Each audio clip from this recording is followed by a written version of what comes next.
Whole sports all plays. Whole sports all plays. Whole sports all plays.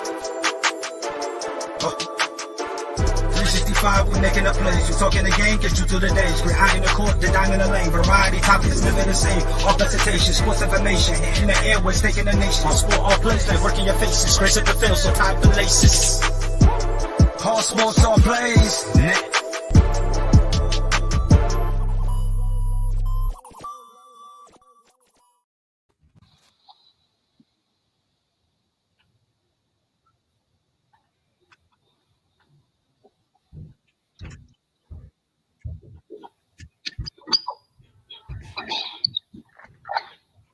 All right.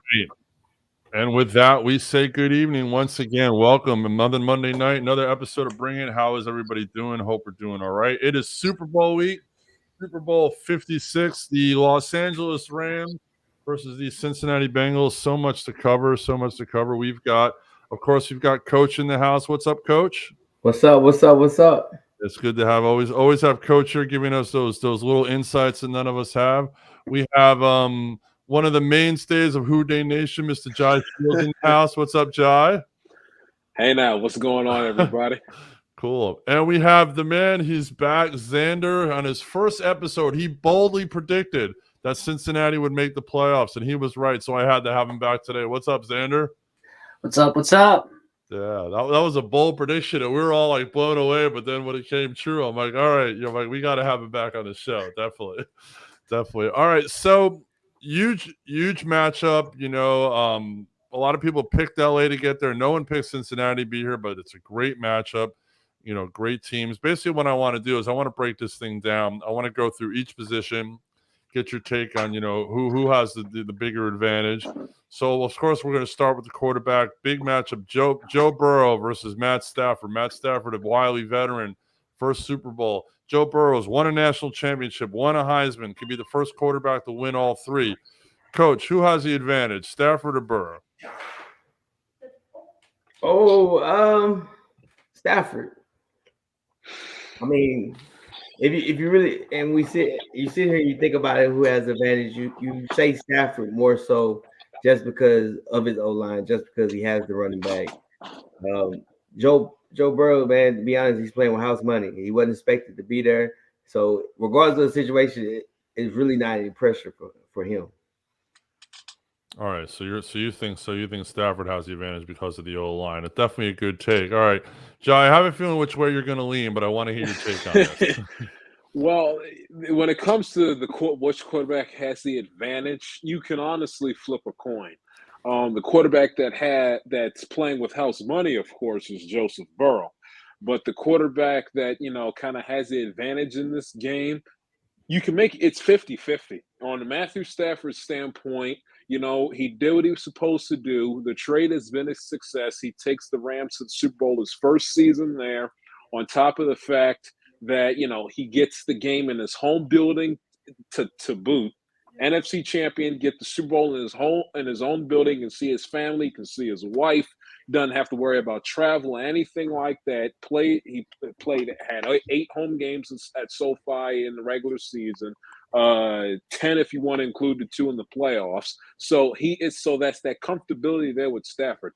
And then, of course, but then you look on the other side, Joe Burrow. We all know that the Rams have the superior offensive line. With Joe Burrow, that just doesn't matter, because Joe Burrow is a special type of animal, none that I've ever seen before in my life, where it's like no matter what you throw at him, he has an answer for everything you give him, and that's like he gets stronger, and his performance, his quarterback play increases as the game goes on, as the game gets tougher, as the game gets more grittier. You would think in the advantage of the opponent, but with Joe Burrow, it's the other way around. He's not going to be fazed by this. Yes, it's his first Super Bowl. Matthew Stafford is his first Super Bowl too, but it's Joe Burrow's first Super Bowl. He was in the national championship his last full college season. He's going to go out there with the mindset of, I'm gonna win this football game, but also he knows in the back of his head that if, God forbid, knock on wood, Cincinnati comes up short, he has nothing to lose. His first full season as an NFL starting quarterback, he takes the team to the Super Bowl. So as far as like what quarterback kind of has the advantage, it can go both ways based on a certain based on a set of circumstances that I've given you. It goes both ways. All right, cool. Xander, what about you? Now it's not really based on completion percentage, but I did a little bit of like deeper research. Stafford's completed 72% of his passes. Burrow's completed 68. Both of them have pretty even completions of percentages. But I think that Stafford has the advantage in this one. He's got the O-line. He's at home. And if you're at home in the Super Bowl, home field advantage is great regardless, especially in the Super Bowl. So when it really comes down to the nitty-gritty, Stafford's got the better receivers. He's also got the better O-line. So I think Stafford's got the bigger advantage in this one. The better receivers. Interesting. All right, when we get to the receivers, we'll circle back to that for sure. Okay, all right, let's go into the backfield. Joe Mixon had a great year. The Rams have been, running back by committee. Cam Akers came back from the injury. The other guy who played in New England, I cannot remember his name. Sony Michel. Thank you. Sony Michel. So they've kind of had a running back by committee. But again, let's start with Jai in this one. Where's the running back matchup? Because I don't know. Is Cincinnati's number 2? Can they equal up to the Rams 1-2 running game like that? As far as having it, if Mixon does go down, perhaps. Well, you got to look at it from this case and standpoint. If you go and look at every single Bengal playoff game, you look at Joe Mixon's carries. You go look at the Chief game 2 weeks ago, Joe Mixon's stat line, 21 carries, 88 yards rushing, which statistically has been his best against the Kansas City Chiefs 2 weeks ago in the AFC Championship game, was statistically his best playoff performance of the last 3 weeks or so. You go and you look at the Tennessee game, he was responsible for scoring Cincinnati's only touchdown in the game, although you take away that touchdown, 14 carries, 54 yards. And then you go back and look at the Raider game in the opening round, his stat line for that game, 17 carries, 48 yards. So he's kind of and this is what you, from a Bengals fans' perspective, you kind of appreciate about Mixon, is because he's played well into his role. He knows that it's a we thing instead of a me thing. He knows that if the game plan and the formulas for us to win a series of playoff football games is for me to get 10, 12, 14, 16, 18 carries for about anywhere from 54 to 75 yards in a game and only score one touchdown throughout the previous 3 playoff games that he's played. As long as we're winning football games and our season is still continuing by the week, that's all that matters. And the thing you also got to realize with the Rams as well is that, Cam Akers with the fumbling. I was very, very, very concerned about his fumbling miscues in the Tampa game a few weeks back. And you also look at, McVay has, you saw in the Tampa game as well, how he kind of fell into that trap of getting away from the run, albeit the fact that Akers was fumbling the football. Get off Cam Akers and go back to, I understand you wanted to, make sure his legs are under him coming off of the Achilles tear, but go ahead and run it with Sony Michel. And like he's a scrub, and like he doesn't have playoff experience in his previous years as a New England Patriot in his NFL career. So with McVay, it's being too reckless as far as instituting the run game. And on a Cincinnati standpoint, Zach Taylor, I've noticed this in the game, that they are too in love with trying. You see it with every game that they play this year, that they want to work Mixon into the game plan and want to, have him his game where, on 22 carries, he rushes for $105 and 2 touchdowns. And if you notice, every single playoff game we've had, it wasn't outside of really kind of sort of the AFC Championship game. The offensive game plan and us putting points on the board did not rely on Joe Mixon running crazy. And so Zach Taylor kind of falls into that trap a little bit because he gets too dependent on running on first downs too often and not when he should be throwing, when he should put the ball in Bro's hands and let him throw the ball. But Joe Mixon has been just a vital part of this team's phenomenal playoff run, at just as much as Joe Burrow and Jamar Chase, because he is able because he's been to use basketball term, he's been a hell of a role player, to be quite honest with you. No, definitely. All right, Coach, where do you see the running back matchup in this game? I'm gonna go again with the Rams. One thing about it is you got Sonny Michel. Guess what? He played in the Super Bowl, so he has that experience. He has that leadership.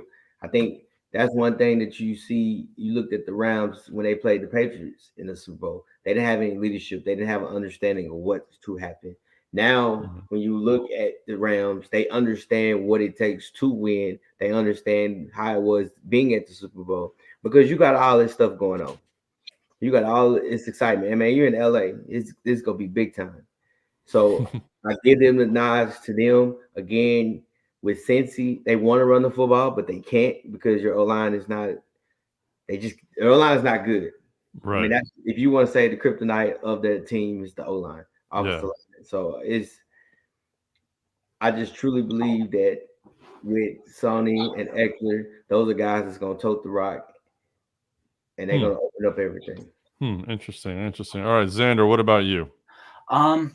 Well, as you said, running back by committee for the Rams, and that's kind of going to be hard to stop for the Bengals, in my opinion. But in my opinion, I think Joe Mixon has the advantage. I think, as you said, he doesn't have the best O-line, but he's also rushed for 1,600 or 1,800 yards behind that not great O-line. So clearly, he can make something happen with nothing. I think that the running back by committee might be a little bit ineffective, but I do think that it will have a significant impact in the first half, in my opinion. And we'll just watch the Super Bowl to see what happens. But I think Mixon overall in the game will have the bigger advantage. Interesting. All interesting takes. All right, let's get to the glamour boys on the outside. Cooper Kupp and Odell versus T. Higgins and Jamar. Man, this is like a dream fantasy wide receiver matchup. These are the guys that I want to watch all day. These four guys just play ball and go out. So I'm gonna go back to you, Xander. Just four fabulous wide receivers. All Odell finally found his spot in LA when he came to the Rams from Cleveland. The T. Higgins, the second year in the league, Jamar and Burrow hooking up. Xander. I mean, like. It's gonna be a marathon and a sprint and a marathon all in the same. That's how I see it. How do you see the wide receiver matchup? Wide receiver matchup is great. I love watching Odell. I love watching Odell regardless, like in the regular season, but I loved watching him this postseason. He has been really showing what he can bring to the Rams. And on the flip side, Jamar Chase, he's really been showing what he's going to bring in the future for the Bengals. He's been an outstanding rookie. Him and T. Higgins have been really making it work on the outside and bringing in opportunities for Tyler Boyd. But for the top two, overall, I think obviously you got to have the better quarterback to have the better wide receiver core. So, or at least the better performing wide receiver core, excuse me. And so I think the Rams will take this one, but I'm not going to take anything away from the Cincinnati Bengals. They have a phenomenal wide receiver core, and I think that will show.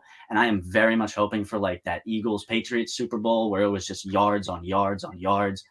I want to see 1,000 yards and like 250 to each receiver, all that good stuff. I think considering NBC is getting no ratings with the Olympics, I think they want to see that too.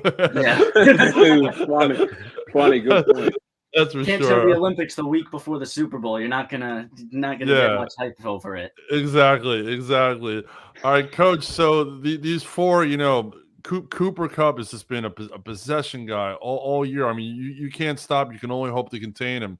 So, do you double him and single cover Odell, or do you just? I mean, how do you handle these Rams receivers, and then how do the Rams handle these two outstanding wideouts on Cincinnati's side of the ball? One thing about it is when you look at Cooper Kupp, that's Mr. Double Move. He's the guy that pretty much he gets the one-on. If you try to one-on-one him, he's gonna beat that guy because he runs great routes, double moves. Right. You backdoor it with Odell. Odell's not necessarily the one-on-one guy, but he's the one that sits in the zones and that kills you. Like because usually when they run the zone, Cooper Kupp is the clear out guy. But Right. for some reason, he gets wide open in the playoffs. Don't ask me why. But again, but if you look at Cincinnati, Jamar Chase, I mean, he's a difference maker. You could throw screens, you could throw jet sweeps, you could throw it all across the field. The other two wide receivers, I think they're good, but here's going to be the issue that I know, especially with the Rams. Who's going to guard? Are they going to double team Jamar Chase and then they're going to put Ramsey backside 1-on-1 with Boyd or whoever's on the other side? Mm-hmm. Those are the questions, because sometimes when you look at the Rams, you don't know what they're going to do. And then you can flip it to the other side with Cincy. If you line Jamar Chase just wide, he's not going to get any balls. He's not going to get any catches. Like, you have to do one thing about it. I don't know why Cincy they wait till the second half to really sit down and change their offense. And you notice that, okay, they started sending him in motion, which is hard. When you motion somebody, it's hard to have a double team or have a safety over top of Jamar Chase. So that's going to be really the chess match that you're going to have with them. I know one thing, and I guess to comment on what Josh says, if Cincy doesn't run the football, like Joe Burrow can't go back there and throw 30 plus times or 40 plus times. If he throws 40 plus times, that means now you're talking about a D-line that's just finna pin their ears back and go. Right. So they have to have like some kind of little balance and everything else. Like I said, it's a great when you look at this receiver corps. I mean, Jamar Chase is electrifying, man. But Cooper Kupp on the other stand is like he's an artist out there, you know. So. You have two all-pro receivers in this game, and this is an interesting point. I think if you got 2 and 2 great receivers, 2-1-2 matches on each side. Go to the third guy. You got Tyler Boyd on Cincinnati. You got Van Jefferson on LA. So, Jai, I pose a question to you. When it comes down to the third guy, because I don't want to say that the top two cancel each other out, but does Boyd have the advantage over Jefferson? Does Jefferson have the advantage over Boyd, having that extra outlet when each team goes 4 or 5 wide? Me personally, Big Dog, I'd have to go and not to sound biased here, I'd have to go in the advantage of Tyler Boyd. If you go and look at what Tyler Boyd has done this season, he did not have a 1,000-yard season. If he would have had a couple of those Jamar Chase 200-plus receiving yard type performances in the back end of regular season, he'd be in the same conversation with Jamar Chase and T. Higgins as 1,000-yard receivers on the Bengals squad. But if you go ahead and you look, and not necessarily what he did in the Titan game, but look at what he did. Look at the plays that he made and the contributions that he made, especially in the Raider game. The Raider game is you saw how much he was utilized playing that slot receiver role. Honestly, one of the most underrated slot receivers in all of football. Knows how to get open. He's great in the open space, great in the open field. You get him on the verticals, the drag routes over the middle of the field, out routes. I mean, he is just such a dynamic and talented wide receiver.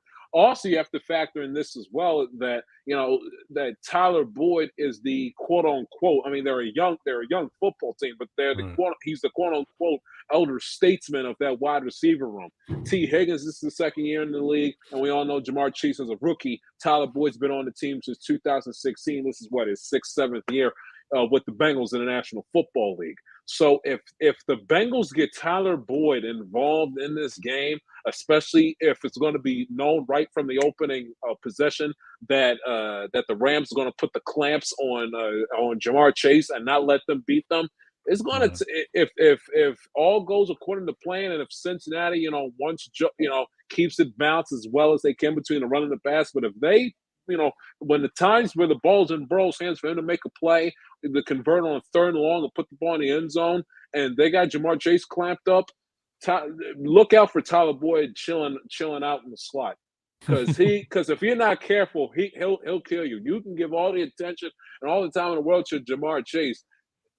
Tyler, if you're caught with your pants down around your ankles, Tyler Boyd's gonna kill you. It's just the fact of the matter. So, be interesting to see how the Rams, from a Rams standpoint, from the game plan, I look at it as, okay, what two players can we afford?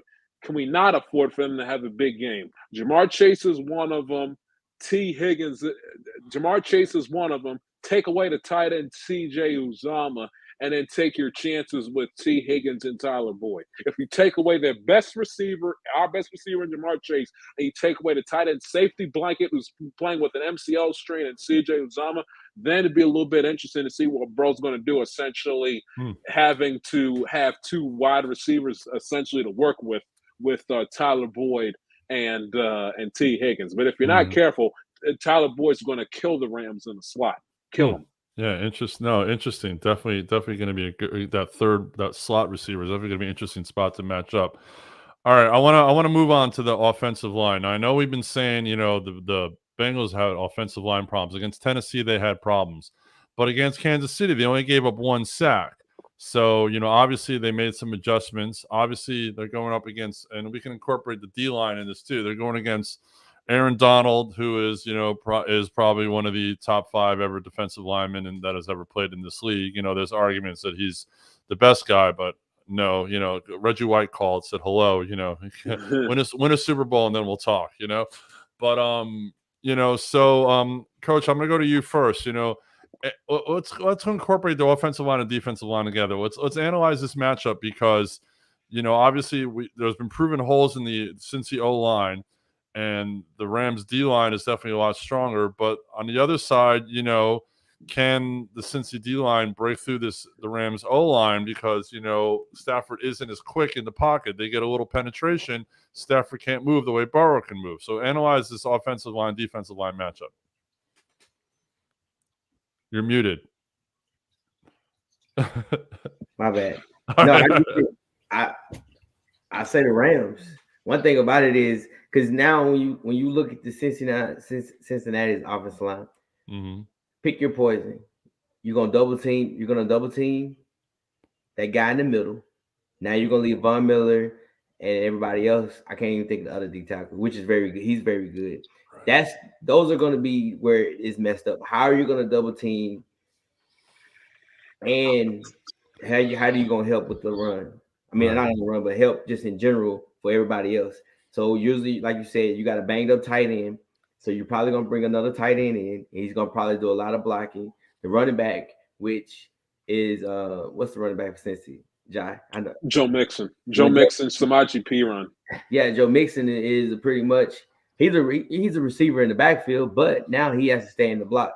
Because one thing about it is, and I think where a lot of people when we start talking about playoff games, man, let's just be honest. There was no defense in the AFC. like there was no defense in the AFC. Yeah, we can sit here and say there's nobody play defense in the AFC games. Now you flip it over to the NFC, everybody was pretty much playing defense. And one thing about it, like even the Rams, even when they played the Bucks, they was causing havoc. When they played the 49ers, they still was causing havoc. They kind of mixed it up with the run game, and that's one thing about the 49ers. But I like what they're doing. Cincy scares me because I don't think you can go a first half and not do anything. Like you're not gonna go and beat them if you're down 17 points. That means you have to throw the football, and you not with that D line. Right. I think that's where a lot of people. You look at the Kansas City D line. Chris Johnson, Jones, he's the only one. Right. Who else was you afraid of? Look at the secondary. Who was you afraid of? Besides Matthew, that's it, right? Yeah, right. Chris Jones and Tyrann Mathieu. That's really it. I mean, Daniel Sorensen, he stinks. Yeah, so it's like when people look at it, I'm like, you look on. Don't get me wrong, Boyd and the number 3 receiver, they have to have a big game because you got the mismatch at the corner spot. But if you're gonna sit there and think you're gonna run the ball on them, no. If you think everything has to be 5 for the Bengals to be successful, it has to be 8 and under. Well, 10 yards max, but where it has to be quick, out of his hands, screens, let's go. Anything you try to go vertical, they're gonna be in a bind because the line can't hold up. Oh, definitely not. All right, Xander. So, quick, this talk about, both offensive lines, all defensive lines, conglomeration of both, in the trenches. Who's going to win that battle in the trenches, when it comes down to it? In the trenches, the Rams starter depth for their D line is just insane. I mean, Aaron Donald, as we said, top 5 D lineman to ever play, may even finish as the top D lineman to ever play. But you also have Greg Gaines and A'Shawn Robinson. Greg Gaines is the defensive tackle coming in the middle. A'Shawn Robinson's coming off the outside. You also have Leonard Floyd and Von Miller coming off the edge as linebackers. Jonah Williams and Trey Hopkins are really the two people that I would highlight on that Bengals O-line. And, Williams can only do so much when he's got A'Shawn Robinson, and they're going to have to double team Donald, or he's going to have a field day with Joe Burrow. So, the question is, on this D-line for the Rams, obviously you prioritize Donald, but who do you prioritize after that, A'Shawn Robinson or Greg Gaines? On the flip side, though, you have Trey Hendrickson, BJ Hill, DJ Reader, Sam Hubbard. So they're running opposite schemes here. So the Bengals are running a 4-3 and the Rams are running a 3-4. So it's going to be very interesting to see how that runs up. I think at the end of the game, we'll see the Rams D-line has really dominated the O-line, but don't take away from that from the Bengals D-line. I think they're also gonna have a good day. Whitworth is injured, so they might have to bring in Joe Noteboom, who also is questionable. So they might even have to bring in their third guy, who happens to be Trey Ankrum. And David Edwards, Brian Allen, Austin Corbett, Rob Havenstein, they're all very, very good. I just think that it's going to be a lot for them to handle this 4-3 from the Bengals. And from what I've seen, the Bengals have had great games with their D-line. And but overall, as I said at the beginning, the Rams are going to have the advantage. I think that front seven for the Rams is just going to be way too much to handle for the Bengals O-line. Interesting. All right, John, I'm going to pose a question to you this way. Obviously, CJ Uzomah is coming. Is he cleared to play, or we don't know yet? Because they might have to keep him in the block, and that, not having that tight end as an outlet is definitely, going to hurt offensively. But they might need him to block that to help out with the offensive line. So, what are you hearing about that? Well, he said earlier this morning in his little media day Zoom meetings earlier this morning that, there's no, and I'm paraphrasing, basically saying, among other things, that there's no way in hell I'm going to miss the biggest game of my life. So right. CJ is going to play, whether, if he wakes, it all depends on, of course, how his knee feels when he wakes up at the whatever hotel the Bengals are staying at in Inglewood come Sunday morning. But like you said, it's very intuitive that CJ Uzomah is playing, not just because of what he provides in the passing game, but also the work that he does in pass protection. And it's funny because I was thinking about this while Zan was throwing out those stats. You got two quarterbacks that lead the league in categories. If you are an NFL quarterback of years prior, you don't want to lead in getting sacked and interceptions. And if we learned anything from, that's why I don't think, although, it's going to be living hell dealing with Donald and Von Miller all game long, that if Joe Burrow can withstand 8 sacks against the Tennessee, or 9 sacks against the Tennessee Titans, as long as he doesn't turn over the football and he's still total different animals, Jai. Listen, no, you gotta hear me out. Hear me out. No, sir. That boy is ignorant. They ignorant, Jai. They ignorant. That's some total different. Listen, this is what you learn. Listen, the bottom, and here's the point I'm trying to make. If you don't turn over the football, you're going to be all right. Matthew Stafford, think about him. Will the Cincinnati pass rush, and they have done and their defense has done a very good job of kind of what's the word I'm looking for? Improvising and coming up with schemes and inserting players on the fly with no Larry Ogunjobi, who's been injured since the Raider game back in Wild Card Weekend. So if you're Cincinnati and you're Trey Hendrickson, Sam Hubbard, and the crew, your goal is to make Matthew Stafford, be on his toes and think, and not have him have one Mississippi, two Mississippi, three Mississippi to throw a ball 70 yards downfield to find Cooper Kupp or Van Jefferson or OBJ. You want to get to Stafford as quickly as much as you possibly can to see if to either hit him so the ball comes out of his hand, 15 yards, 20 yards underthrown, or you get after him quickly and get after him fast and often to make him rush the errant throw, and so you can steal a couple of possessions. Because what's also been a big time key of Cincinnati the last 3 weeks is the timely turnover and forcing Derek Carr, Ryan Tannehill, and 2 weeks ago Patrick Mahomes of making the ill-timed interception. A lot of because of the pass rush that Cincinnati was able to maintain and grow and penetrate onto the opposition of the Raiders, Tennessee, and Kansas City. But offense, they're going to have the hands full dealing with Aaron Donald and Von Miller because if they don't have a scheme, whether to begin the game or if the game's somewhat close and they don't devise a scheme, with the 30-minute halftime, if Cincinnati is not careful, it could be a long night for them. I don't anticipate it being one, but it can easily get away from them fast if they let Aaron Donald and Von Miller single-handedly, with the tandem between those two, take over the football game. But it's also imperative that Matthew Stafford, doesn't let that Cincinnati pass rush face him into making the ill-timed Matthew Stafford patented interception. All right, Coach, finish what you were going to say, and then we're going to take a break after this. No, I mean, I, to a degree, I agree with him, but we can't go off of what Tennessee did. Because one thing about it is, name one corner in the secondary for Tennessee. I gotta pull up my my roster sheet. I guarantee you can name at least two, huh?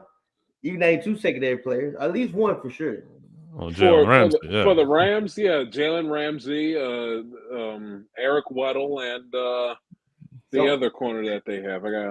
I think that's the problem. And then don't get me wrong, man. Like I said, Bengals play with house money. I didn't pick them to beat Tennessee nor the Chiefs, honestly. So they're playing with house money. I give him a lot of respect. Joe Barrow, he takes the licks, but there's a difference.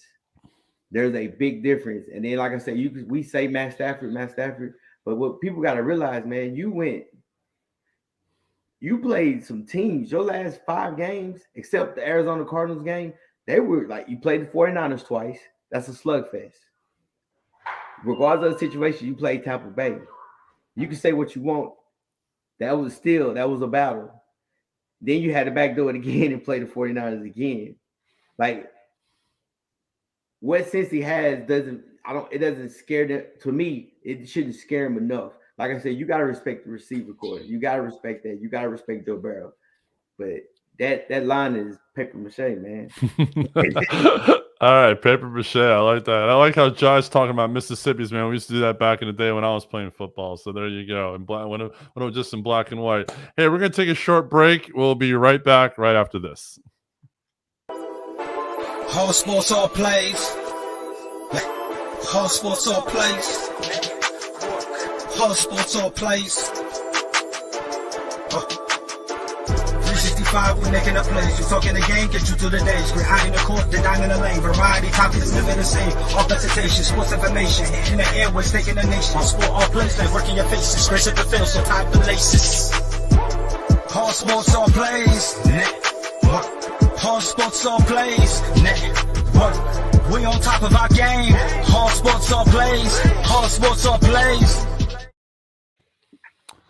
All right, we are back. We've been talking about the Super Bowl and analyzing the hell out of it so far. We got a couple more positions to go. Let's talk about both teams' secondary. Now, from where I see it as the Rams have a strong corners, but the Bengals seem to have strong safeties. So to me, it's kind of a wash, and it's going to be a matter of what the receivers can do to these corners. Jalen Ramsey, All-Pro, Pro Bowl receiver. But he can get beat. So, it's gonna be an interesting matchup on the outside. How these guys can guard Xander. How can this secondary? What does the secondary need to do to not stop these guys, contain them at least? I mean, can any of them do it, or which one do you see having a little bit of success back there? Well, for the Rams secondary against the Bengals wide receivers, obviously it's going to be Jalen Ramsey against Jamar Chase. That's going to be the marquee matchup of the night. You're obviously going to see them go at it. I think Jamar Chase will get a couple good routes on them, probably break off a couple big chunk plays. But I don't see Jalen Ramsey giving up a huge game. Then you have Darius Williams. He's the cornerback 2 against T. Higgins. I haven't really watched too much film on the Rams this season, so I can't really say how good Darius Williams is. But from what I've seen about the Rams secondary and the defense, I think he'll have some trouble containing him. I think it won't be a complete container, but I do think that at some point the Rams secondary will figure out the scheme that they're trying to do, and I think that they'll try to throw Joe Burrow off his rhythm. Trying to bring maybe a safety up to help instead, maybe doubling Jamar Chase or even T. Higgins if they have to. Maybe he's having a big game. And on the flip side, it is Chidobe Awuzie and Eli Apple, 2 pretty much like shared cornerback 1s. I mean, in my opinion, I think Chidobe Awuzie would be cornerback 1 and Eli Apple would be 2. And those guys are going up against Cooper Kupp and Odell Beckham. I mean, that's going to be a tough matchup regardless. Any cornerback can tell you in the NFL that going up against Cooper Kupp is probably very difficult. And the same for Odell Beckham. I mean, they both got, Odell Beckham's a little older, but, they still both got speed. They got chunk play ability. They got big play ability. I mean, Cooper Kupp's a walking big play. But in the grand scheme of things, I think it will be as you said, the Rams have corners, but not as much safeties. It'll be Nick Scott and Taylor Rapp versus Jesse Bates and Von Bell on the Bengals side. So all in all, Rams are going to have the advantage on this one. Rams are definitely going to win this matchup. But I think the Bengals contain the Rams offense at least for a bit, and they do a really nice job in the secondary. I know that they don't really have big name corners, but they do have corners. So they do have the ability to lock them down. Well, the Bengals do have ex-New York Giant Eli Apple, who is once again another Giant player succeeding on another ball club. That's just the story of our life. So that's the way it's been since 1979. I'll tell you that much. But Jai, interesting secondary matchup. I mean, if you're Coach Taylor, do you put Apple on Kupp? Do you put him on Beckham? And if you're Coach McVay, where do you put Ramsey? Do you put him on Higgins or do you put him on Jamar? You put your best corner on their best receiver. You put Jalen Ramsey on Jamar Chase as 1, and then sorry about that.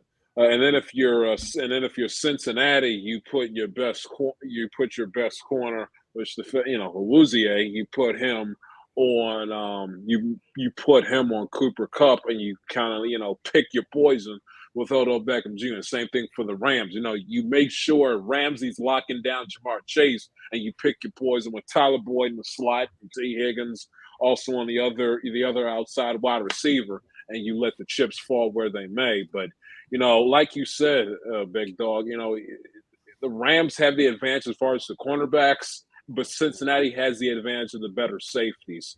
And Jesse Bates, and it's been quiet, and it's been not really talked about a lot. But Jesse Bates has had himself a hell of a January. You want to talk about the key play? He had that clutch tip pass that was intended to Tyreek Hill at the beginning of the overtime period that knocked the ball right into Von Bell's hands, who's also had himself a phenomenal postseason. So if you're Cincinnati, like you saw with Tennessee, like you saw with Tennessee, like you saw with the Raiders in the opening round, and Von Bell that had a key deflected pass to stall out Vegas's opening drive that only resulted in a field goal.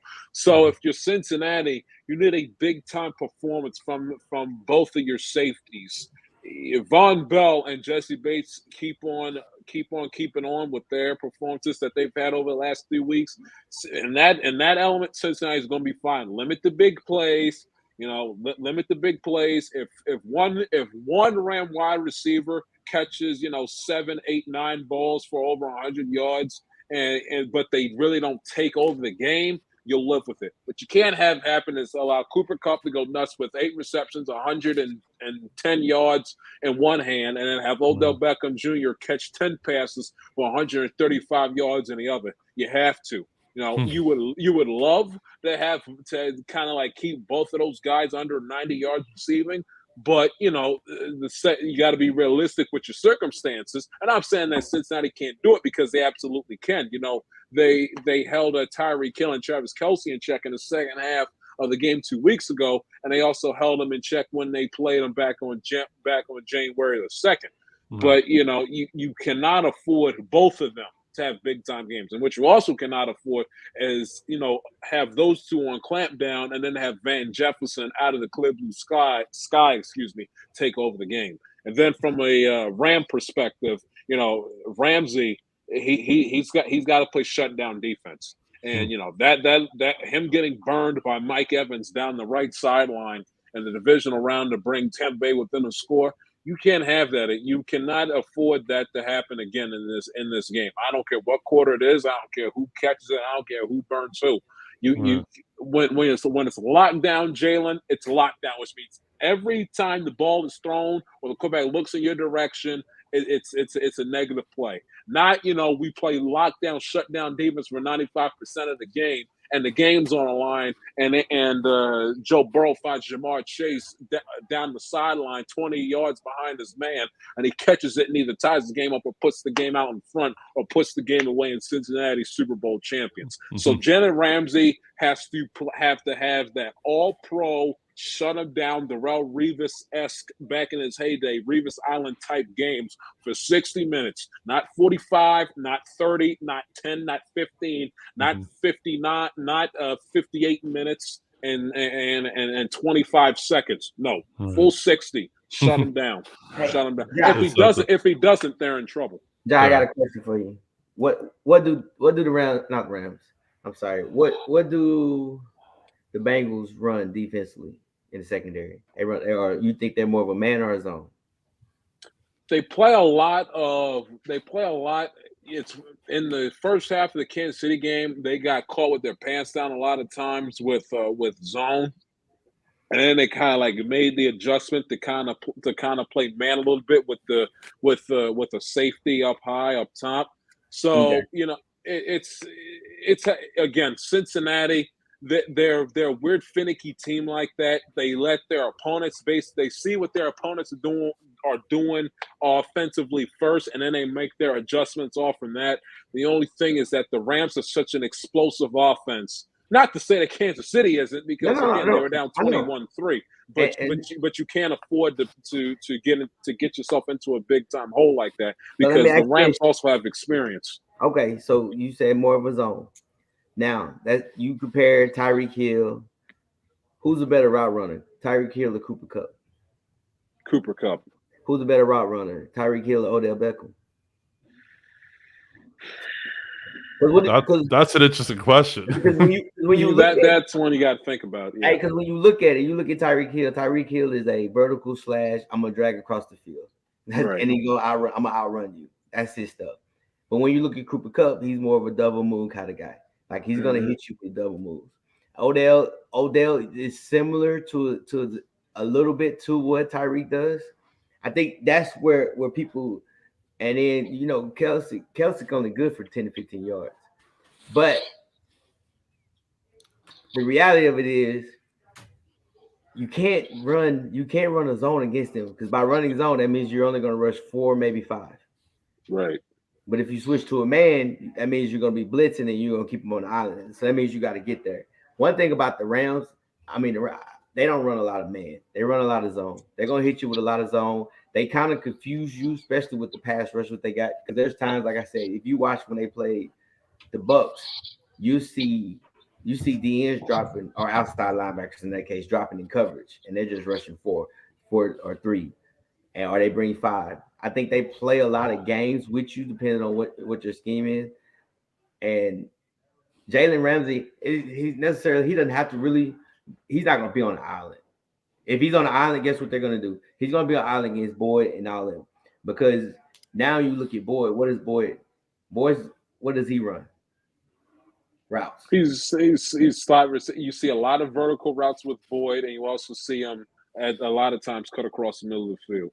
So then, if he plays the slot, then they're not gonna. Whoever's on the outside is pretty much who he's gonna guard. They're gonna probably spy, chase. Just for the simple fact of the matter is, if you leave him outside, we got a safety over top. We got a corner to play underneath him, and we're gonna man up whoever's on the other side. So that automatically kills two people. And we're gonna say, Boyd, all right, beat us with your route running. Right.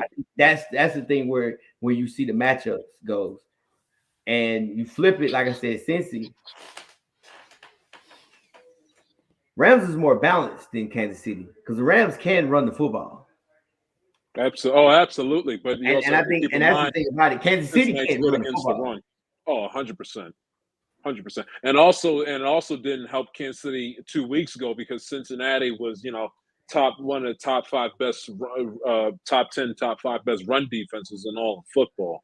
And and Kansas City can't run the football worth a damn. And the Rams are a very good team at with their rushing attack. So, and it's again be interesting to see, are the Rams going to come out there swinging and try to win the game, war of attrition, battle in the trenches, and run the ball down the Bengals' defense's throat with Sony Michel and Cam Akers, because the Bengals also knew in the back of their minds with Kansas City that they're gonna and they shouldn't have vacated the run as quickly as they did.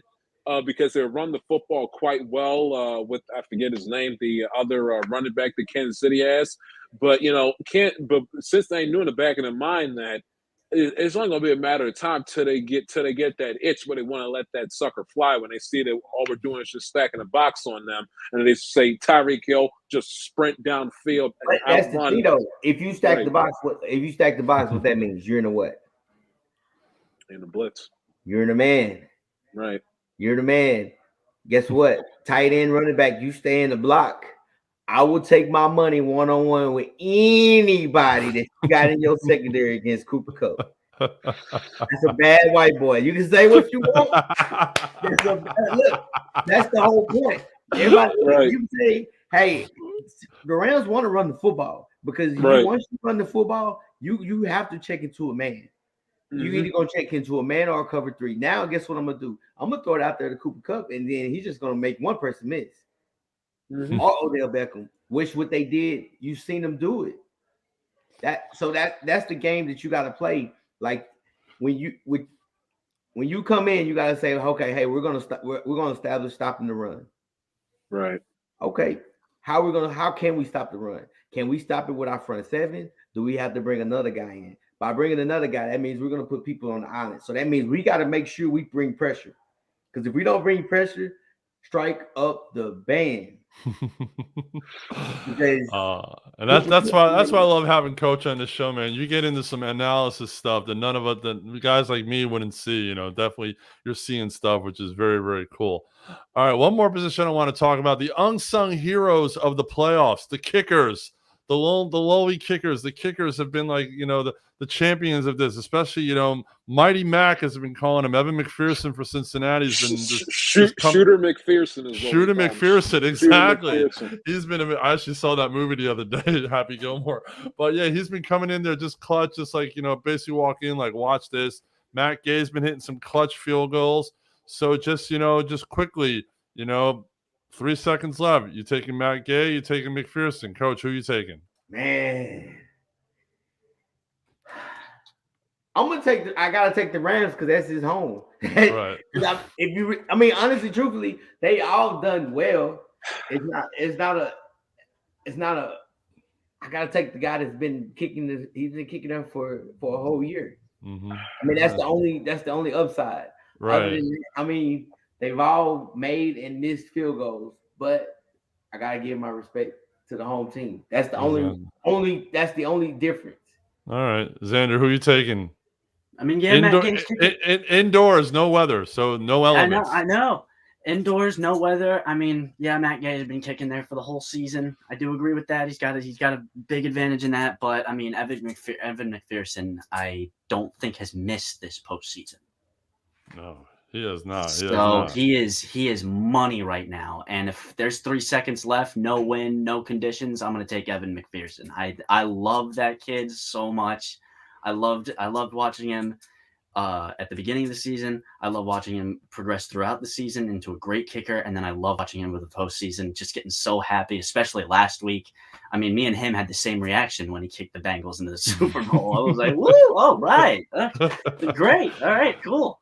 And the crazy thing is, he's not much older than you and Jai. He's not much older than you guys. Like maybe 2 years older. I know, he is. Right. He's a young guy. Yeah, last year was kicking down in Florida. Now he's kicking in the biggest game of his life. Jai, your man's been money. I mean, and I remember back in the when they're in the Green Bay game in overtime, he was missing. It was definitely his rookie nerves set in, but he's obviously gotten past that. So when it comes down to it, is your boy going to kick you to a Super Bowl? Listen, his clutch kicking helped a ton when our red zone offense was in the toilet against the Rams. Outside of Joe Mixon's touchdown, he was our offense in the Titan game and kicked us to the AFC Championship game.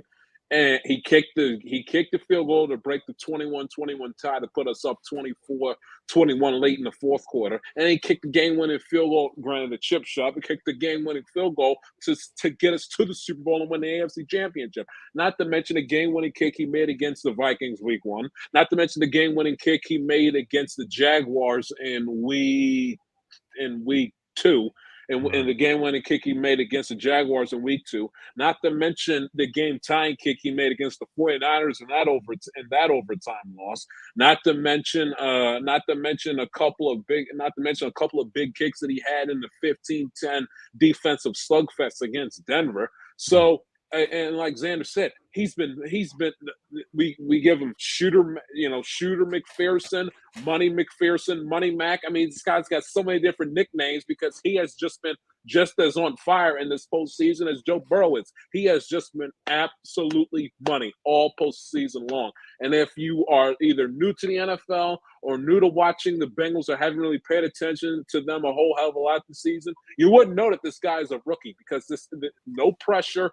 I mean, this guy turns to Brandon Allen, the backup quarterback, and says, well, looks like we're going to the AFC Championship game, boys. I mean, what rookie in the National Football League does that? That's Stones, man. That's Stones. This guy's got ice in his veins and just has been absolutely immaculate. Meanwhile, Matt Gay, he's missing 47-yard field goals, which if the Browns would have lost that game, I mean, can you imagine against Tampa? How in the world you NFL kick and miss a 47-yard field goal short? He missed the kick against San Francisco 2 weeks ago. I mean, I'm sorry, but the clear-cut advantage, if there's any clear-cut advantage in this football game head-to-head between Cincinnati and the Rams, it's with field goal kicking. Not even close. Not even close. All right. Well, we have analyzed basically all these teams inside out, upside down. Now it's prediction time. I have a feeling I know which way we're all going to kind of lean, but give me a score. Who's going to win? Is it going to be a last second win? Is it going to be a dominant kind of win? All right, Coach. You're our senior member of the panel here. You've been, you're our ace in the hole here on the show, Coach. Floor is yours first. I got the Rams. I have the Rams. One thing about Cincinnati that makes me nervous is you're a terrible first half team. So I think that's one thing that you can't do. With this defense, that's different between the one that you play with Tennessee and that offense at Tennessee. You play behind, they're going to run the ball on you, and they're going to pin their ears back, and that D-line is going to come. So I think that's one of the things. So I got Rams. All right. What's your score? I hate this is the part I hate. Right. I don't like predicting scores either. All right. Well, right now the line's 4.5. Are they covering the 4.5? I think so. Like 24-17. I don't know. I ain't doing scores. All right, but you have the Rams covering. All right, so the Rams covered the 4.5. All right, we're gonna do Jai last because I have a feeling I know who he's picking.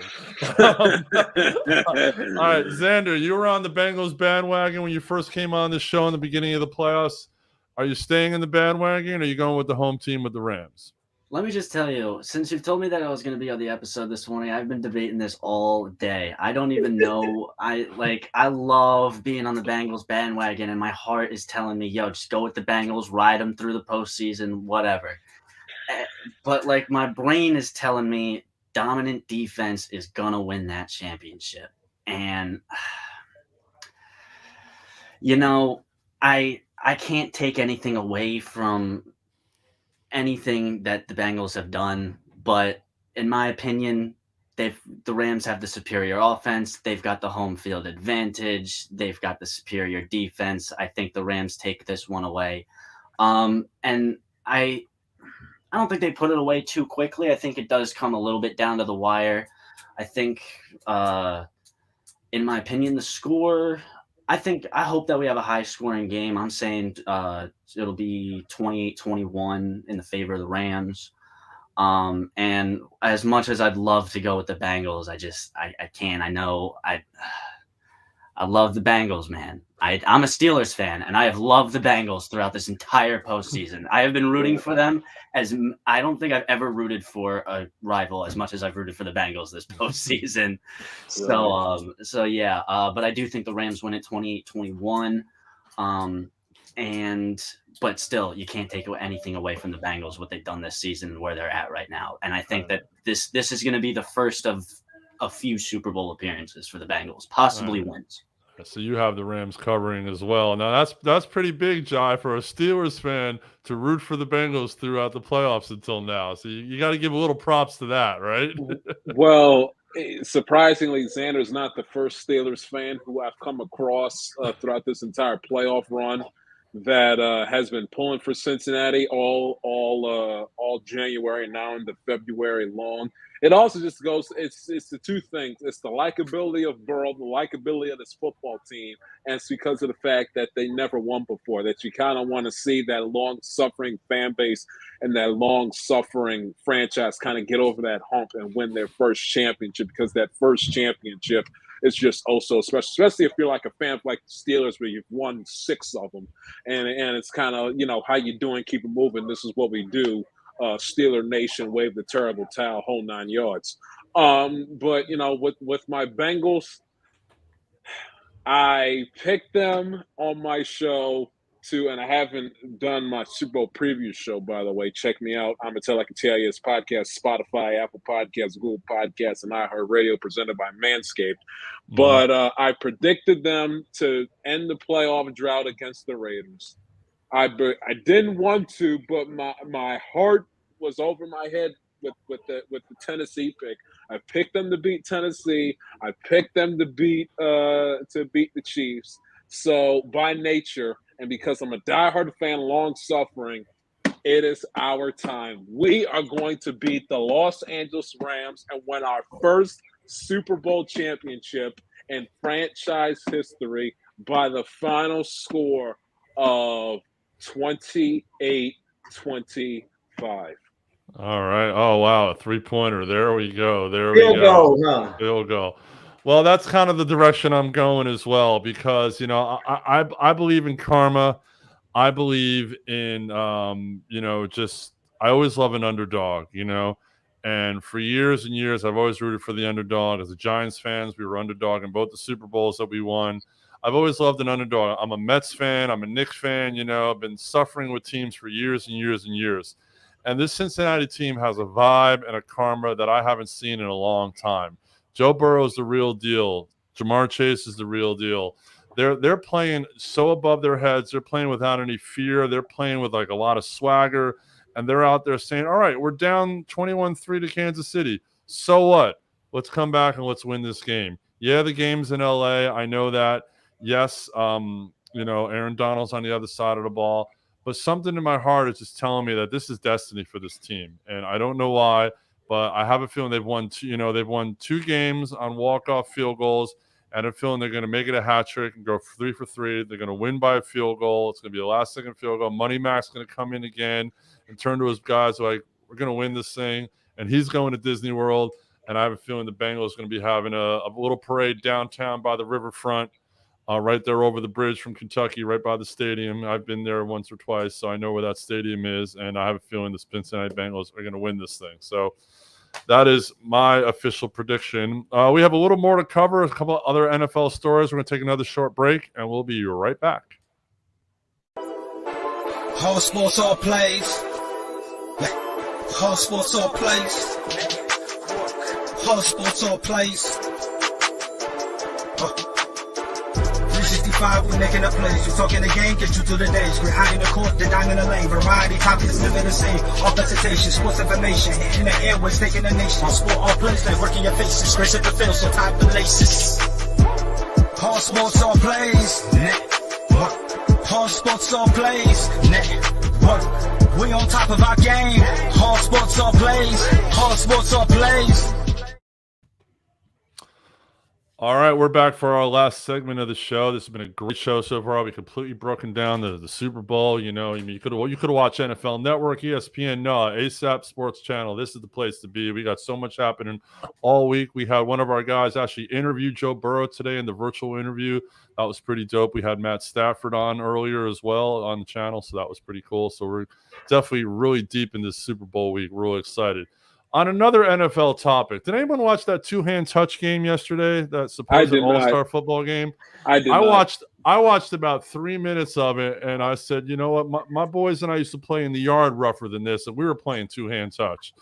That was ridiculous. I mean, obviously you need some sort of all-star game, but what do we do? How do we fix this? Do we just trash it? Do we have there was a suggestion where the number 1 and number 2 pick teams actually play, and the winner gets the number 1 pick.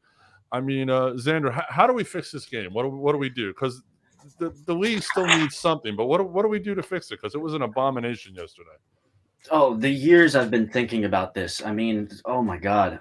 Yesterday I kept looking at the pop-ups on my phone saying, oh, the Pro Bowl's back from the half. Like, they're really trying to sell you the Pro Bowl, and it's not working.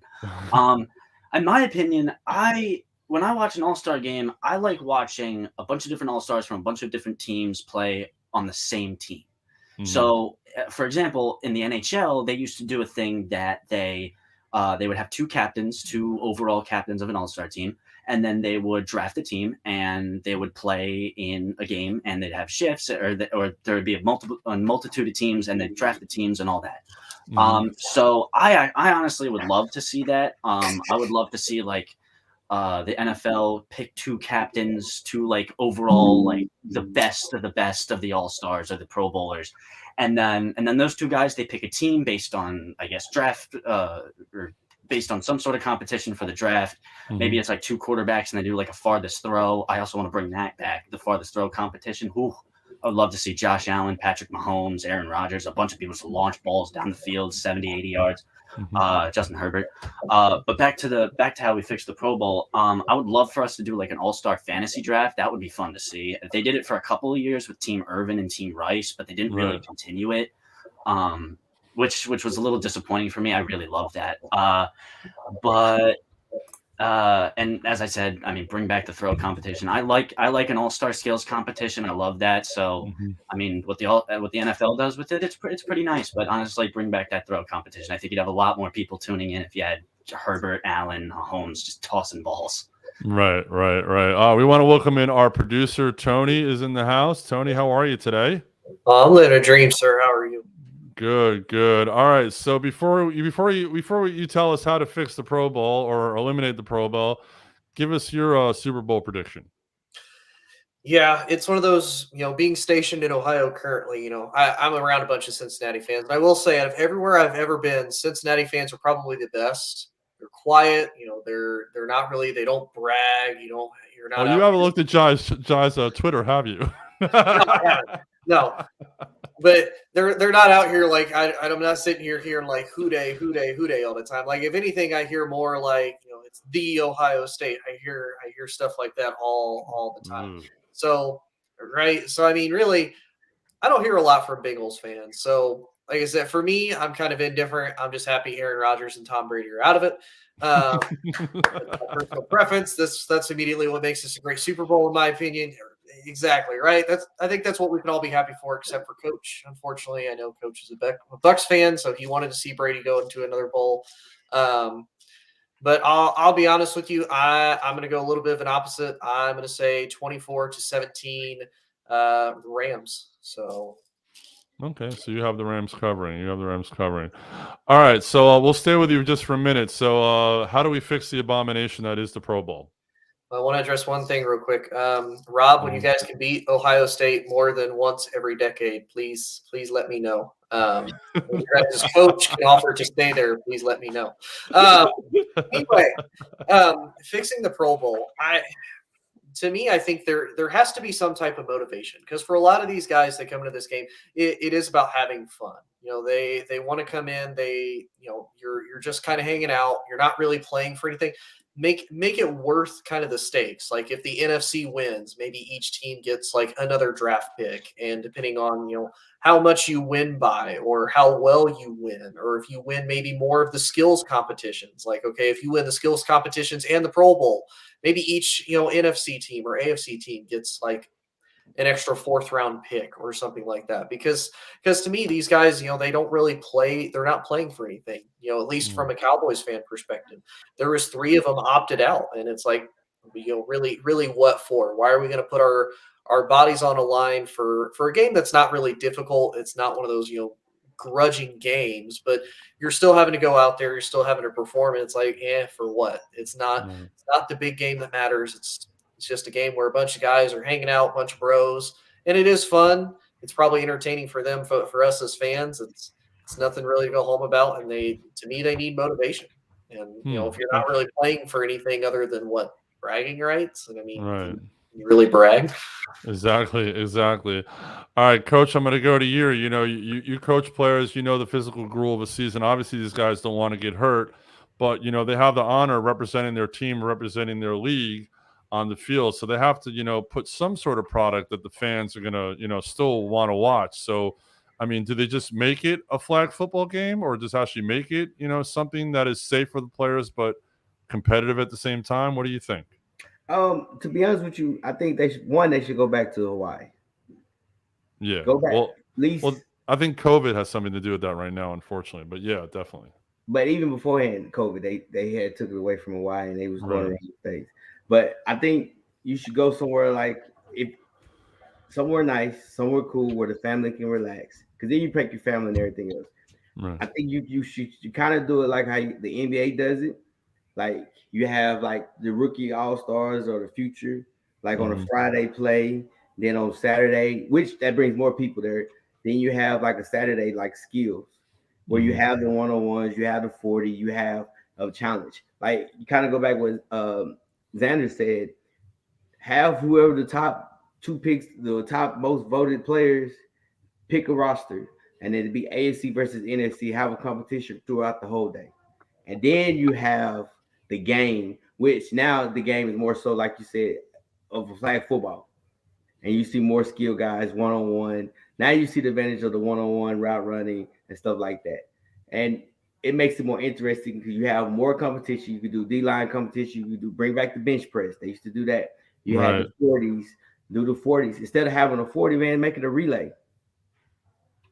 That'd be interesting. Like one of the things you got to make it exciting, something to see, because the normal football player doesn't watch the game. I didn't even know it was on. I thought it came on I knew it was coming on Sunday, but I didn't know it came on so early. Right. Like I can't tell you the last time I watched the Pro Bowl.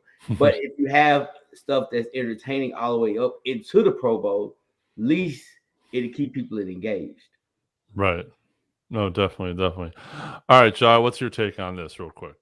There's a couple of schools of thought, and it kind of like intertwines of some other NFL headlines that we've seen off the field within the last few weeks or so, with that element of Brian Flores with saying that Stephen Ross paid him to lose games and the whole tanking controversy. Right. Here's a suggestion in which you also fix the Pro Bowl. You enhance the skills challenges. You don't put them on at 8:30, 9 o'clock at night on on ESPN2 on a Thursday. You put them on at 1, 2 o'clock in the afternoon on a Saturday. Stick it on ABC. Stick it on ESPN. You bring back the bench press. You have, as Xander brought up, the longest throw competition. Allen versus Mahomes versus Rodgers, and have them go crazy for 3 hours. And they may never do it, but it's so bad and it's so unentertaining and so, I'm not going to say uninspiring, but it's such a horrendous product that you're almost at the point where you just bag it all together. Right. And if it was me, I'd bet I'd enhance the skills competition, still count it as an award and as an accolade you get as far as Hall of Fame candidacy and legacy and all that sort of stuff. But trash the game and get the two worst teams. You can either one from the two worst teams in each conference, or the two worst teams record-wise from the NFL from that previous season, and you say, hey, see what and they will give it to a network that doesn't have the Super Bowl. Give it to Fox, or give it to CBS, or if NBC doesn't have the game, give it to NBC. Put the game on at 1 o'clock on a Sunday afternoon, and say, the winner who wins this game, the team gets the number one pick in the draft. Or take an element of baseball, and I just thought about this as we were kibitzing here. Take this element from the baseball All-Star game the way it used to be, and have home field advantage be on the line. Now you say, well, how's it going to be home field advantage? It's supposed at a neutral site. Simple. And this is where the 17th game comes in. 17th game, you're going to have years where the AFC teams play more games than the NFC teams. Perfect example, using the two Super Bowl teams. Bengals played 9 home games, 10 if you count postseason. Rams played 8 playoff games, 10 if you want to include the 2 playoff games. With the 17th game, you're going to have years where a certain where 15 teams in one conference have, or not 15, but if a certain amount of teams, if teams from the AFC have a certain amount of home games, and the team from an NFC and teams from the NFC have a certain amount of home games on other end, you simply alternate it. Here's what you do: AFC versus NFC in the Pro Bowl, and winner of that game, that conference, the teams that play in that conference that's represented by those players, they get that 9th home game. That's how I would solve it. Now, and I understand kind of like what Major League Baseball did with the All-Star game years ago, right? Right, with the World Series a little bit. Right. And, I understand that Derek Slaves of the world saying, listen, this game means nothing. The players that played on, Justin Herbert, for a perfect example, he hadn't played a game since January 9th. He hadn't played a game in almost a whole month. The last time he put on pads and played an actual organized football game. The Patrick Mahomes of the world, Deebo Samuels, they played, of course, last week, so their body is still relatively fresh. I get that perspective, and the Darius Slaves of the world, that we're not going to go out there and risk health and contracts and incentives, all that sort of stuff, to play a meaningless game. But when you have the Shannon Sharps and Deion Sanders of the world, ripping the Pro Bowl, who are ex-NFL players, played a long time, their names hold cachet in the sport, and their busts are sitting in Canton.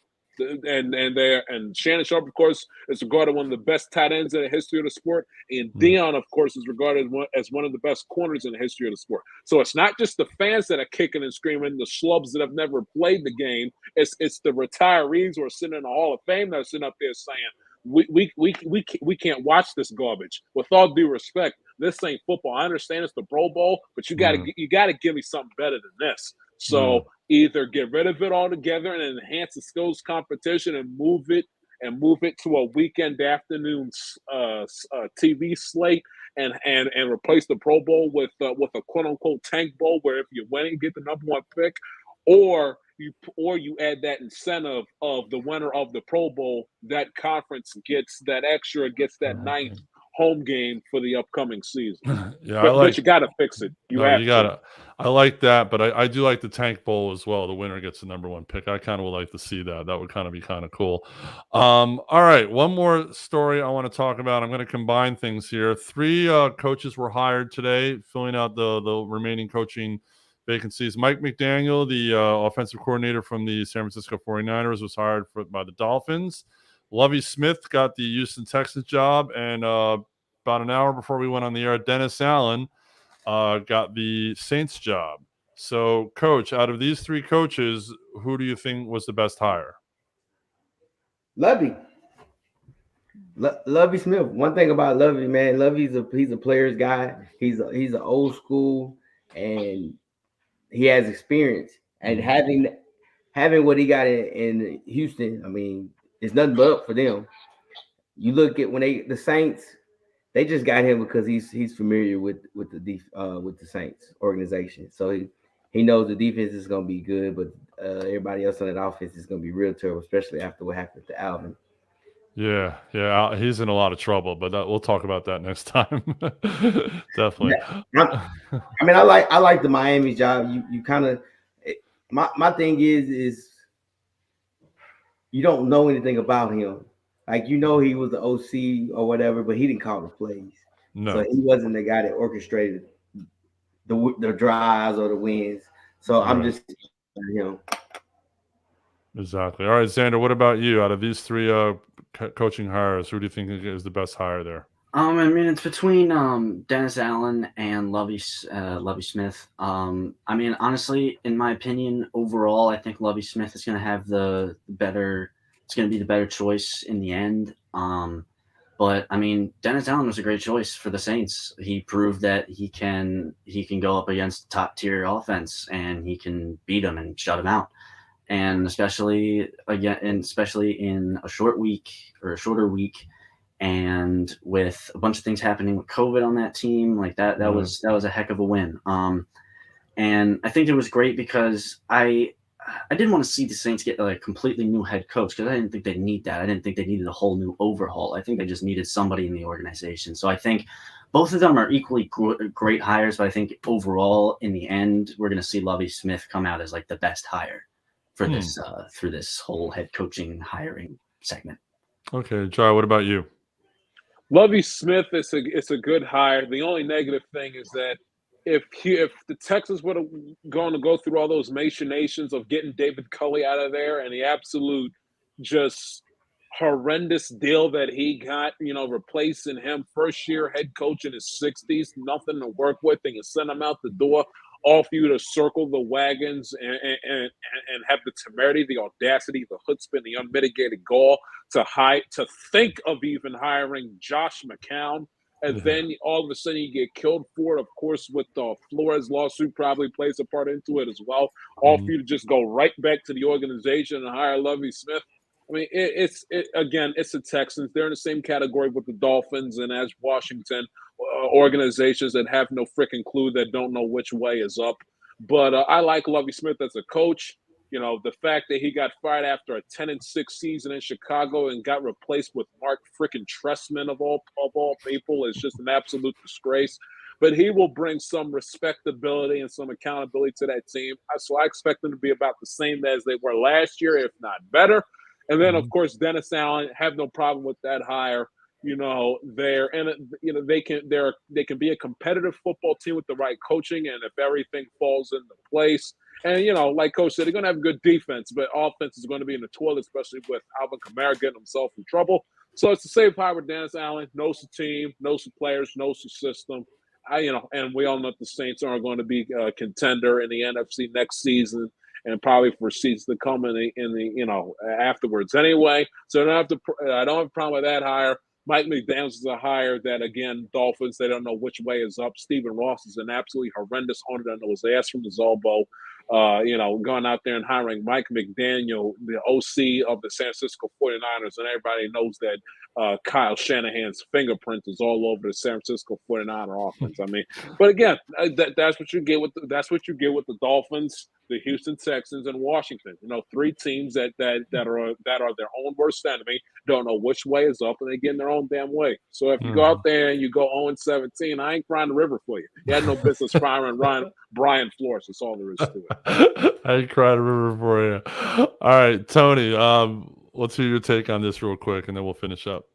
Yeah, for me, I mean, I grew up in Indianapolis, so I watched a lot of Bears game, watched a lot of Lovey Smith, loved the Lovey Smith hire. I thought he was one of the few bright spots for the Texans last year for that defense, because that defense was always competitive, gave a lot of really good teams a run for their money. So I think that's solid. I hope the Texans don't do to him like what they did to David Culley, You have a solid head coach. You have a solid head coaching experience there. Let Lovey build the team he needs to build. And I'll be interested to see what Lovey can actually do now with a true franchise quarterback that's not named Jay Cutler. Because That's a good one. have a quarterback either for him to really build around. And he went 8-24 with the Buccaneers for the 2 seasons he was there. So let him have an actual quarterback now that's not Jay Cutler. Let's see what he can actually do if Deshaun Watson's able to be there. Miami, yeah, it's one of those. We'll have to wait and see. I didn't even know this dude was a front runner for like anything. I mean, I had heard rumors maybe the OC for San Francisco. It's like, okay, well, they hired this guy. Why not? To me, honestly, the worst hire is Dennis Allen. And I say that because he, to me, is one of those. He's a coordinator, and coordinators don't always transfer over to being head coaches. And I say that because you look at maybe the 2017 Minnesota Vikings. Pat Shurmur, great offensive coordinator, terrible head coach, and especially for your New York Giants, that he was terrible. And you can say the same thing for Hugh Jackson. Great offensive coordinator for the Bengals. Goes to the Browns and is awful the entire time. So will it correlate over? He wasn't great when he was the head coach of the Raiders. I don't know if he's going to be that great if he's the head coach of the Saints. And I say that because he's inheriting a mess. You're $75 million over the cap, so you have essentially no money. You have a defense that you're going to have some free agents left. Your running back now is probably gone. So now you don't have a running back. You don't know who your quarterback is. You've lost your star wide receiver in Michael Thomas because he probably doesn't want to be there anymore. You have a makeshift wide receiver core. The only good thing you have is a good offensive line and probably some pieces on defense. But other than that, you've got really nothing. So to me, I say Dennis Allen is the worst, and I only say that because of just the situation he's in. And like I said, it's one of those that's what I hate for new coaches or coaches that are getting second chances is when they just go to a bad situation that they're not going to be able to dig themselves out of. That's why I'm kind of glad coaches like Eric Bieniemy and stuff like that didn't get the coaching job in Jacksonville because that's a mess. Nobody wants to go there. I wouldn't want him to be the head coach of Detroit because that's going to kill his coaching career. Don't go do that. But to me, it's Lovey. Like I said, he did a lot for the Texans last year. I really, really hope that they actually build around Lovey. I hope the Deshaun Watson thing goes positively for Deshaun and for the Texans and for Lovey because, again, he needs a franchise quarterback. Just please don't trade another star player for a bag of chips and a peanut like they did for DeAndre Hopkins. 100%. Definitely not. Yeah, I'm kind of on the fence with all three, but I'm just going to go with the veteran. I'm going to with Lovie Smith. I think he brings that veteran leadership that young Houston team needs, and hopefully they'll be able to dig out from the McNair's asinine ownership because they obviously have no clue what they're doing there. All right, we have time for the last take of the night. We're getting close to 9:30. I knew we were going to go long tonight, but everyone, just one last take. I'm going to go to Xander first. Now, Xander, I want you to talk a little bit about hockey. You're a big hockey guy. You and Nate will hopefully be getting our hockey show started soon. So it was All-Star Weekend. I watched a little bit of the game on Saturday. Definitely a lot of young stars. So just talk quickly about a couple of the young up-and-coming stars in the NHL that we need to look out for in the second half.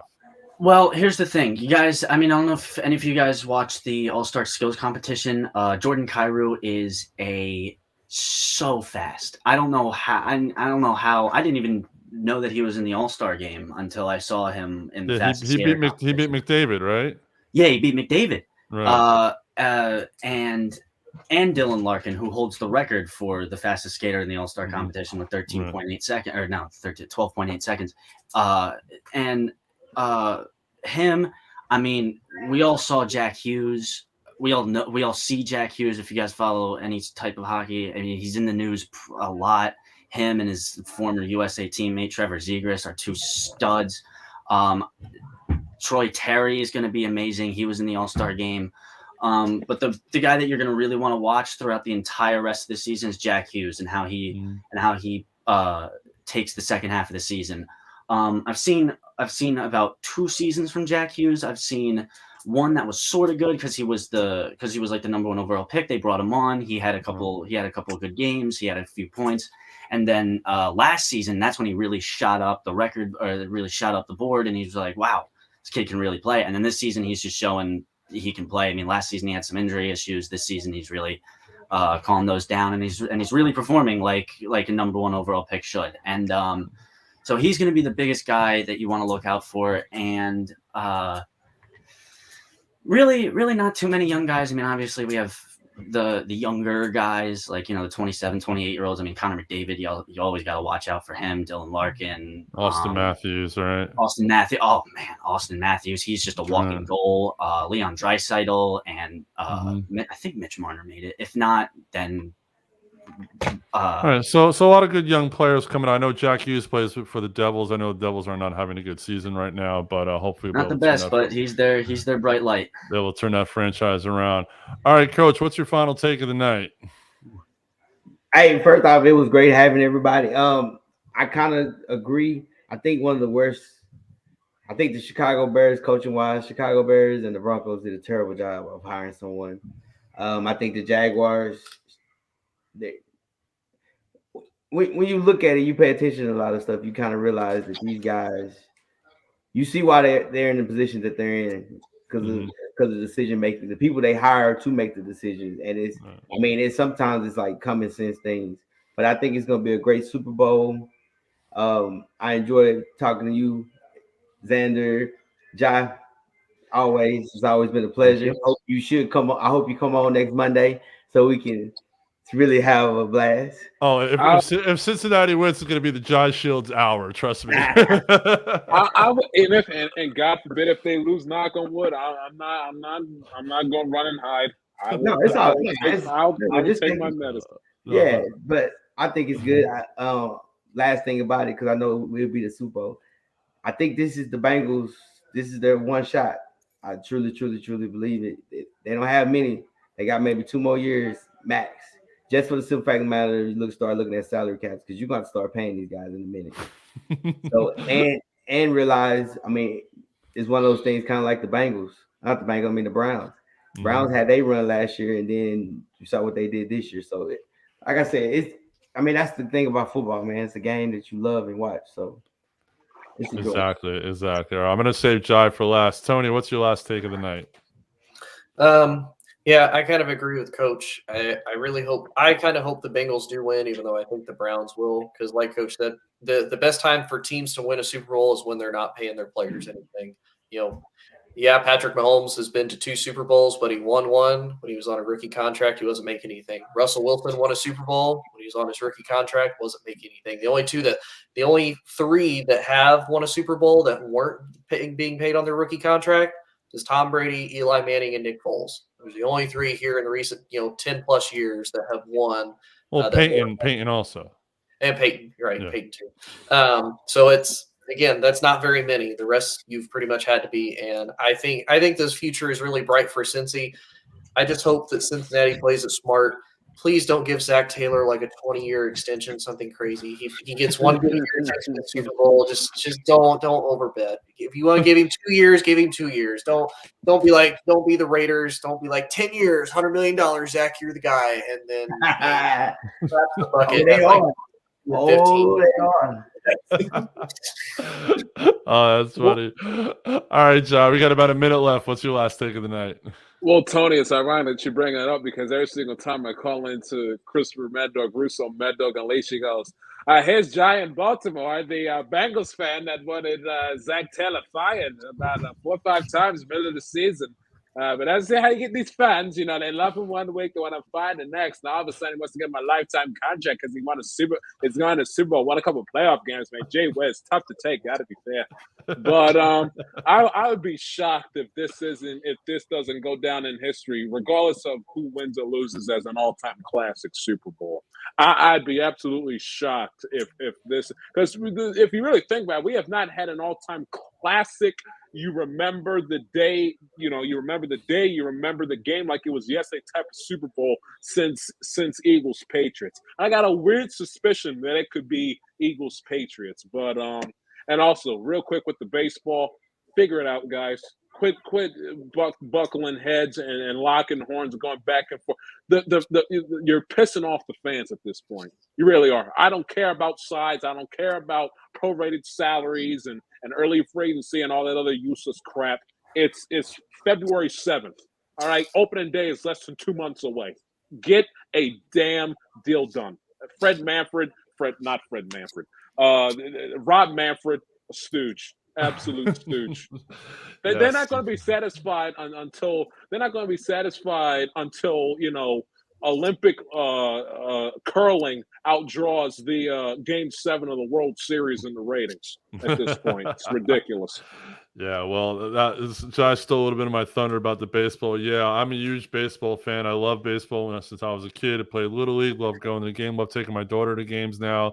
Yeah, guys, get it done. This is millionaires arguing with billionaires. Us common folk, we just want to see you play the game, so get it done. There's a lot of good things happening. We want something to do over the summer, so definitely get it done. Guys, everyone, thank you so much. Amazing show tonight. Thank you for all your takes, all your opinions, all your insight.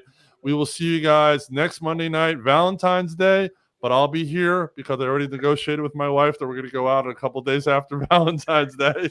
So I'll be here to break down the Super Bowl with my crew. Enjoy the game, guys, and we'll see everybody next week. We're out. Whole sports, all plays. Yeah. Whole sports, all plays. Whole sports, all plays.